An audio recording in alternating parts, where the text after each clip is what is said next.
वही जवाब है, उसी तरह के सवाल है कि मुख्तलिफ सवाल गिल साहब, माजी में आप अपने सियासी मुखालफिन के बारे में कहते थे कि मैं इन पे रंदा फेरूंगा, क्या उस बयान पे कायम है या कोई नामत है? आप माजी में अपने सियासी जो मुखालफिन है उनके बारे में कहते थे कि मैं इन पे रंदा फेरूंगा, क्या उस बयान पे कायम है या? अभी आप इस टाइम मेरे पे रंदा फेर रहे हैं। नहीं, मैं अभी आपने क्या सवाल करे, आपका हक है। मैं कहना सियासी मुखालफिन का दरवाजा थले रख के रंदा फेरने का मतलब कि मैं मीडिया का बंदा, मैं एक बड़ी स्ट्रॉन्ग वॉइस के साथ उनके किए हुए गलत और सही काम सामने रखता था। ना मैं माजी में कभी किसी सहाफी और मीडिया के बंदे के साथ, जब मैं यहाँ फेडरल गवर्नमेंट में आया तो हमारी हुकूमत के उस टाइम बड़े मखदूश तल्लुकात थे डॉन के साथ और जियो के साथ। मुझे इस बात का बड़ा फख्र है कि मैंने ब्रिज किया था उन तल्लुकात, मैंने बेहतर किया था। आप दोनों इदारों से पूछ लें। हाँ, मैं सख्त बात करता हूँ, लेकिन सख्त बात का मतलब ये नहीं है कि मैं सियासी मुखालफिन को सजाएं देने की बात यकीन रखता हूँ। मैं मीडिया के लोगों के साथ ज्यादती करने का यकीन रखता हूँ। तो इसलिए ਤੁਹਾਨੂੰ भी ਹੁਣ ਇਹੋ ਜਿਹੇ ਬੰਦੇ ਚਾਹੀਦੇ ਨੇ ਜਿਹੜੀਆਂ ਗੱਲਾਂ सख्त करन। आपको बलूचिस्तान का वाकया याद होगा, हमारे जजेस ने जिस तरीके से कुर्बानियां दी, अब ये कौम दोबारा मुतहम्मल नहीं हो सकती।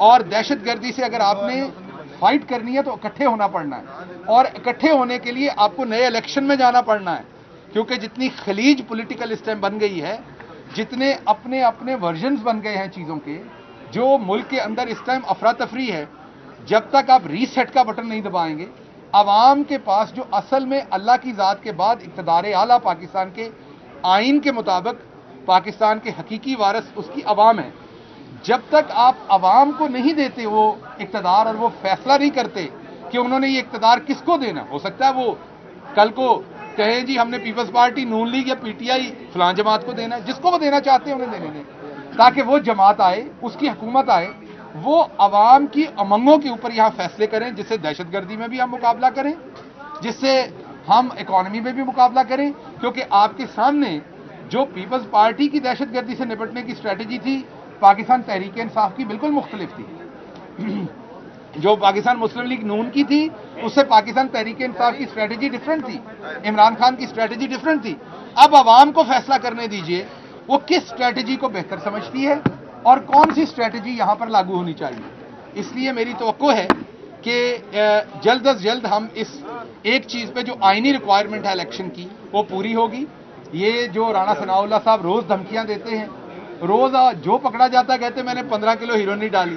भाई आप डाल लें 15 किलो, लेकिन इंसाफ वो वाला दें जो आपको मिला था।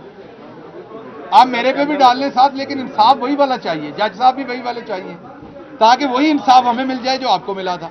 तो इसलिए हमें एक पेज पे होने की ज़रूरत है। इस टाइम मुल्क को यगानगत की ज़रूरत है, इत्तेहाद की ज़रूरत है। हमें सबको एक पेज पे होने की ज़रूरत है, जितनी पहले शायद कभी नहीं थी।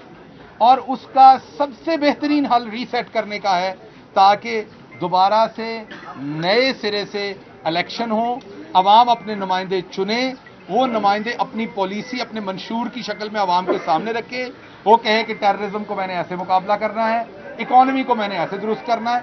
हाँ, मीडिया को फेयर ग्राउंड मिलना चाहिए कि मीडिया सबका इंटरव्यू कर सके, सबसे बात कर सके।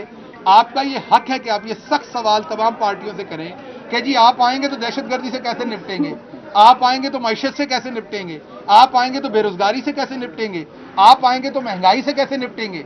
तो ये मीडिया का हक है कि उन्हें ये प्लेटफॉर्म मिले कि वो तमाम बड़े लीडर्स के सामने खड़े होकर बेबाक और दबांग तरीके से ये बात पूछ सकें, और वो जवाब दें, और फिर अवाम जज करे कि भाई मुझे ये वाला बंदा ठीक लग रहा है, जो इकॉनमी हो या टेररिज्म हो या मईशत हो या आपकी और कोई बेरोजगारी है, महंगाई है, उसके ऊपर इसकी पॉलिसीज ठीक है, मैंने इसको वोट करना है। वो उस पार्टी को वोट करें, और वो पार्टी कोई भी हो सकती है, मैंने पहले भी कहा।